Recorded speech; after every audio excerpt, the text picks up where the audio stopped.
LIC का एक बेहतरीन 10 साल वाला स्कीम, यानी सिर्फ और सिर्फ 10 साल का आपको प्रीमियम का भुगतान करना पड़ेगा। आपको अगर इस स्कीम में निवेश करना है, आप 3000 महीना से शुरुआत कर सकते हो। एक अच्छा खासा आपको रिटर्न मिल सकता है अगर इस स्कीम में अगर निवेश करते हो।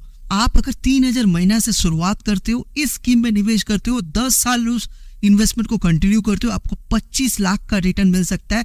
यही आप अगर 6000 महीना करके निवेश करते हो, 10 साल उसको कंटिन्यू करते हो, आपको 50 लाख का रिटर्न मिल सकता है। एंड आप अगर 9000 महीना करके निवेश करते हो, 10 साल उसको कंटिन्यू करते हो, आपको 75 लाख का रिटर्न मिलेगा। आपका अगर थोड़ा हाई एंड बजट है, आप 12000 करके भी निवेश कर सकते हो। आप 12000 महीना करके अगर निवेश करोगे, 10 साल उसको कंटिन्यू रखोगे, आपको 1 करोड़ का रिटर्न मिलेगा। तो काफी अच्छा खासा आपको रिटर्न देखने को मिल रहा है आप अगर इस स्कीम में निवेश करते हो। आप इस स्कीम को कई तरीके से यूज कर सकते हो, चाहे वो चाइल्ड एजुकेशन प्लानिंग पर्पस, या फिर चाइल्ड मैरिज प्लानिंग पर्पस, या फिर खुद के लिए रिटायरमेंट पर्पस के लिए भी आप इस स्कीम में निवेश कर सकते हो। आपको अगर इस एलआईसी का स्कीम में निवेश करना है, इसका अगर फुल प्रोसेस आपको जानना है, तो चलिए फुल इन्वेस्टिंग प्रोसेस को समझ लेते हैं। फुल इन्वेस्टिंग प्रोसेस को समझने के लिए हम लोग छोटा सा एक केस स्टडी को समझते हैं। तो कहानी है 3 दोस्तों का, रमेश, आशीष एंड सुप्रिया। तीनों काफी अच्छे दोस्त हैं। तीनों ने अपना एजुकेशन एक ही साथ कंप्लीट किया है। तीनों अभी at the moment different job, different business profile में इन्वॉल्व है। एंड तीनों एक दिन डिसाइड करता है कि एक ही साथ इन्वेस्टमेंट को करना है। तो तीनों एक ही साथ अपना इन्वेस्टमेंट को चालू करता है। बट तीनों का इन्वेस्टमेंट करने का तरीका, इन्वेस्टमेंट करने का पैटर्न काफी ज्यादा डिफरेंस है। ऐसा करके 10 साल बीत जाता है। एंड तीनों डिसाइड करता है एक हॉलीडे टूर, एक हॉलीडे प्लानिंग करना है। तो तीनों एक गेट टुगेदर में हॉलीडे टूर प्लानिंग के लिए निकल जाता है। आप सोच रहे होंगे तीनों का investment value at the moment क्या है, बिकॉज ऑलरेडी 10 साल बीत गया है। तो चलिए तीनों का प्रेजेंट वैल्यू ऑफ इन्वेस्टमेंट को एनालाइज कर लेते हैं। तो अभी एट द मोमेंट अगर तीनों का इन्वेस्टमेंट वैल्यू को कंपैरिजन करोगे, तीनों ने 3000 महीना करके इन्वेस्टमेंट चालू किया था। रमेश ने भी 3000 महीना इन्वेस्टमेंट किया है एंड 10 साल उस इन्वेस्टमेंट को, सेविंग्स को कंटिन्यू किया है। तो रमेश को एक ही ऑप्शन मिला है, जो भी रमेश ने इन्वेस्टमेंट या सेविंग्स किया है उसमें एक ही ऑप्शन है, यानी 6 ईयर का वेटिंग पीरियड है। यानी रमेश ने 10 साल निवेश किया एंड रमेश को रिटर्न कब मिलेगा? 16 साल में रिटर्न मिल रहा है। यानी रमेश को कितना रिटर्न मिल रहा है? 6.5 लाख का रिटर्न मिल। यही अगर आशीष जी की बात करें, आशीष जी ने भी 3000 महीना इन्वेस्टमेंट किया है, 10 साल उस इन्वेस्टमेंट को कंटिन्यू किया। बट आशीष जी के पास 2 ऑप्शन है। ऑप्शन 1 में क्या है? आशीष जी रिटर्न को 10 साल बाद ले सकता है, 10 लाख का रिटर्न मिलेगा अगर 10 साल बाद रिटर्न को विड्रॉ करता है। अब आशीष जी के पास दूसरा ऑप्शन भी है। 10th ईयर में विड्रॉ ना करके आशीष जी 16th ईयर में विड्रॉ कर सकता है। यानी अगर 16th ईयर में आशीष जी विड्रॉ करता है इंस्टेड ऑफ 10th ईयर, तो आशीष जी को कितना मिलेगा? आशीष जी को 25 लाख का रिटर्न मिलेगा इंस्टेड ऑफ 10 लाख। सुप्रिया जी ने भी सेम 3000 महीना करके इन्वेस्टमेंट किया है, 10 साल उसको कंटिन्यू किया। सुप्रिया जी के पास भी 2 ऑप्शन है। ऑप्शन 1 है सुप्रिया जी रिटर्न अपना 10 साल में उठा सकता है। कितना रिटर्न मिलेगा? 5 लाख का रिटर्न मिलेगा।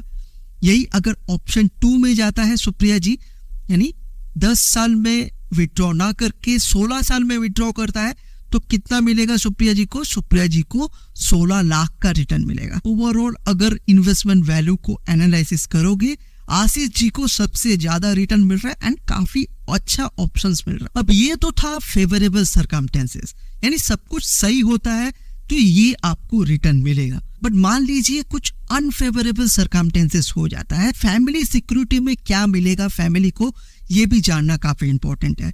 तो चलिए जान लेते हैं, अगर अनफेवरेबल सर्कमस्टेंसेस कुछ होता है तो फैमिली को क्या रिटर्न मिलेगा। अब मान लीजिए आप इन्वेस्टमेंट को चालू करते हो एंड 2 साल बाद कुछ भी अनफेवरेबल सर्कमस्टेंसेस हो जाता है, तो फैमिली को क्या मिलेगा? रमेश जी का फैमिली को 4 लाख का रिटर्न मिलेगा as a family security purpose.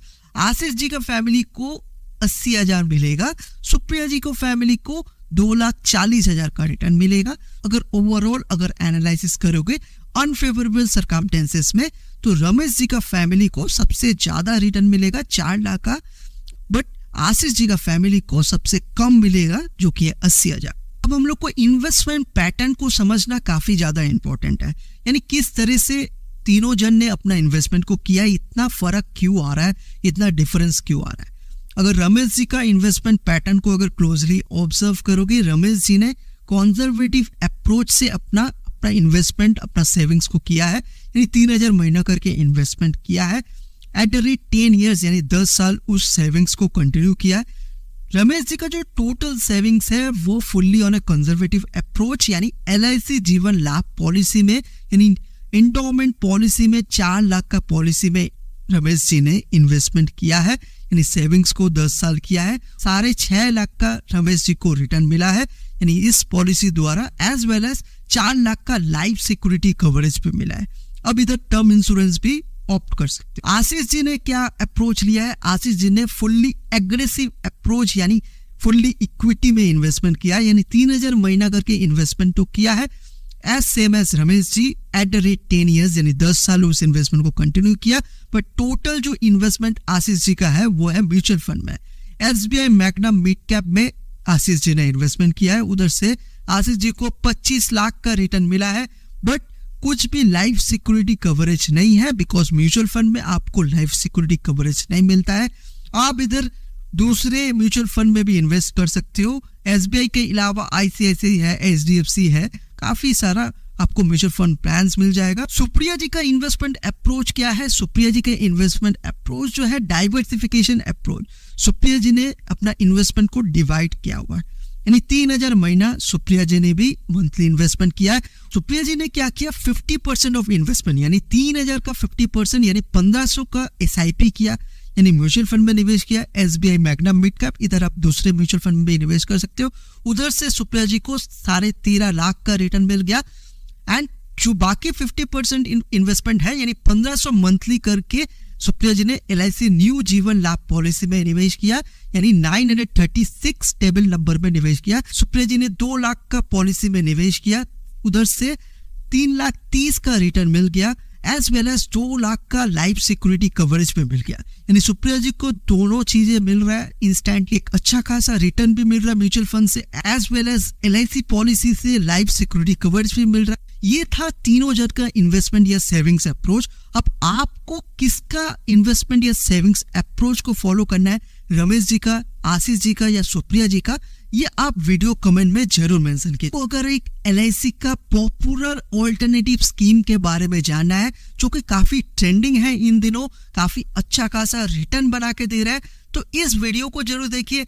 मैं आपको मिलता हूँ उस वीडियो पे।